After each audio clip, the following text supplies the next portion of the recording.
Lumpuh otak atau sering disebut dengan cerebral palsy adalah kondisi yang terjadi pada anak-anak yang menyebabkan terjadinya gangguan motorik. Gangguan motorik ini berkaitan dengan gerak dan juga koordinasi tubuh. Cerebral palsy juga mempengaruhi penglihatan, pendengaran, dan juga sensasi, di mana kondisi ini terjadi akibat kerusakan pada otak yang belum matang dan berkembang, dan paling sering terjadi sebelum lahir atau masa kehamilan. Namun, cerebral palsy ini juga dapat terjadi saat proses persalinan atau tahun pertama pasca kelahiran. Gangguan perkembangan otak tersebut kerap terjadi pada anak yang masih di dalam kandungan. Hampir 90% kasus cerebral palsy diidentifikasi sebagai penyakit bawaan dari lahir. Hal yang mengakibatkan terjadinya kerusakan otak pada anak dan menyebabkan cerebral palsy masih belum diketahui hingga saat ini. Akan tetapi, ada beberapa faktor yang diduga dapat meningkatkan resiko terjadinya cerebral palsy pada anak, yaitu ibu hamil terinfeksi virus tertentu seperti infeksi virus herpes, toxoplasmosis, virus Zika, atau yang lainnya.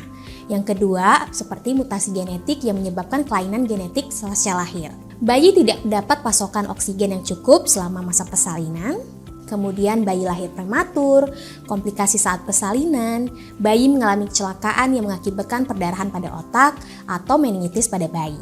Gejala cerebral palsy pada anak sangat beragam. Gejala yang timbul ini tergantung tingkat keparahannya.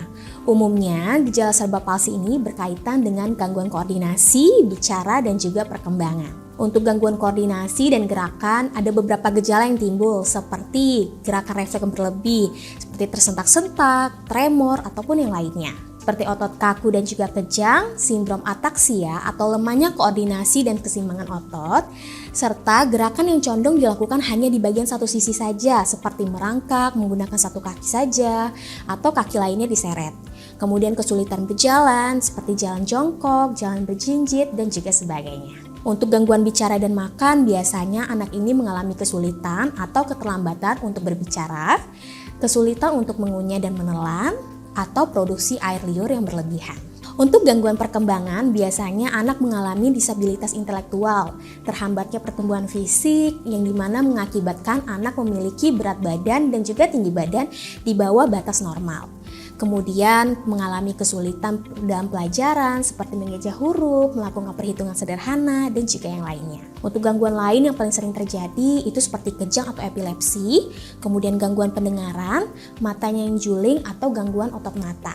Dan yang paling sering adanya gangguan pencernaan atau perkemihan, dan juga gangguan mental serta gangguan emosional dan juga perilaku. Nah, seorang dokter biasanya mendiagnosis cerebral palsy dengan mengambil riwayat medisnya secara lengkap, kemudian melakukan pemeriksaan fisik yang terperinci dan juga melakukan pemeriksaan untuk mendiagnosis dengan pemeriksaan penunjang tambahan. Yang pertama bisa dilakukan pemeriksaan elektroencephalogram atau EEG yang dimana ini bertujuan untuk mengevaluasi aktivitas listrik pada otak. Kemudian melakukan MRI, di mana MRI ini bertujuan untuk pemeriksaan mengidentifikasi apakah ada gangguan atau cedera otak. Serta bisa dilakukan juga CT scan untuk melihat penampang otak. Kemudian bisa melakukan USG, di mana USG kranial ini adalah metode menggunakan gelombang suara frekuensi yang tinggi untuk mendapatkan gambar dasar otak bayi yang muda.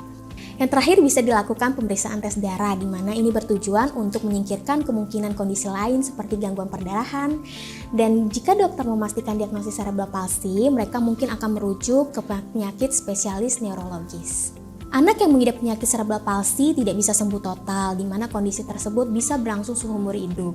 Namun, ada beberapa tindakan medis yang dapat dilakukan untuk meningkatkan kualitas hidup pengidap cerebral palsy, yaitu yang pertama bisa dilakukan fisioterapi, di mana itu adalah latihan fisik untuk meningkatkan kemampuan otot serta perkembangan motorik anak. Yang kedua bisa dilakukan terapi bicara, di mana itu adalah terapi untuk meningkatkan kemampuan berbicara anak. Dan yang ketiga bisa dilakukan terapi rekreasi seperti olahraga ski atau menunggang kuda, di mana terapi ini dapat dilakukan untuk meningkatkan keterampilan motorik serta melatih emosional anak. Yang keempat adalah meresepkan obat-obatan tertentu seperti untuk pelemas otot dan juga injeksi botox untuk mengurangi air liur serta mengencangkan otot. Sebagian besar kasus cerebral palsy ini tidak dapat kamu cegah, tetapi kamu dapat mengurangi resikonya. Jika kamu sedang hamil atau berencana untuk hamil, kamu dapat mengambil langkah-langkah sebagai berikut, seperti menjaga kesehatan dan meminimalkan komplikasi pada kehamilan. Yang pertama, lakukan vaksinasi.